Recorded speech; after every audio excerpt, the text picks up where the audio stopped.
આમોદ શહેર અને તાલુકાના અનેક ગામોમાં વીજ ચોરી સામે વિજિલન્સ વિભાગે લાલ આંખ કરી કડક કાર્યવાહી હાથ ધરી હતી। વહેલી સવારથી જ ચુસ્ત પોલીસ બંદોબસ્ત સાથે વિજિલન્સની ટીમોએ આમોદ શહેર ઉપરાંત આછોદ, મછાસરા, માંગરોળ, ડેનવા, સુરી, સમની, નાહિયર, માતર, ટેલોદ, સુઠોદરા, પુરસા, રોજા, તંકારિયા, સોનામા, તેગવા, ગમનાદ અને નીરમ સહિતના ગામોમાં સઘન વીજ ચેકિંગ અભિયાન ચલાવ્યું હતું। આ દરોડા દરમિયાન વીજ ચોરીના કુલ 38 કેસ ઝડપાયા હતા, જેમાં વીજળીની ગેરકાયદેસર ચોરી કરનારા ગ્રાહકો સામે આશરે ₹36 લાખ જેટલો દંડ ફટકારવામાં આવ્યો હતો।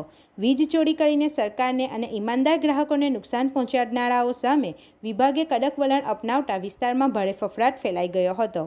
વર્ષોથી વીજ ચોરી કરીને નિયમોને નેવે મૂકી રહેલા તત્વો માટે આ કાર્યવાહી ચેતવણી સમાન સાબિત થઈ છે। વીજળી જેવી જાહેર સંપત્તિની ચોરી કોઈ સામાન્ય ગુનો નથી, પરંતુ તે સમગ્ર સમાજ અને દેશના વિકાસને નુકસાન પહોંચાડે છે।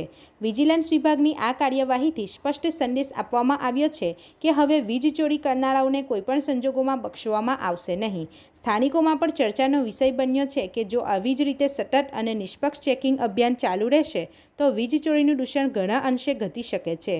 હાલ તો વિજિલન્સના આંકડા દરોડાઓથી વીજ ચોરી કરનારાઓમાં ભારે દહેશત અને ફફડાટનો માહોલ જોવા મળી રહ્યો છે। આજરોજ આમોદ ખાતે આમોદ ગ્રામ્ય અને શહેરી વિસ્તારમાં વિજિલન્સની વિવિધ ટીમો દ્વારા વીજ ચેકિંગ હાથ ધરવામાં આવે, જેમાં કુલ 38 જેટલા કેસોમાં 36 લાખની વીજ ચોરી ઝડપાયેલ છે। વીજ ચોરી પકડવા પાછળનો ઉદ્દેશ્ય એટલો જ છે કે વીજ ચોરી અટકે।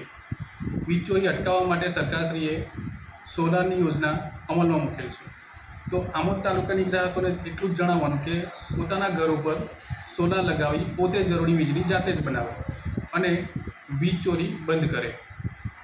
હવે પછી અગાઉ પણ આ જ રીતે ચેકિંગ હાથ ધરી વીજ ચોરી ઝડપવામાં આવશે।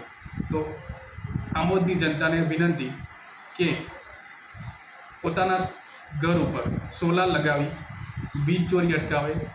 સોલાર લગાવવા માટે સરકારશ્રી દ્વારા સબસિડી પણ આપવામાં આવે છે અને સરકારી બેન્કો દ્વારા નજીવા દરે લોનની સુવિધા પણ ઉપલબ્ધ છે।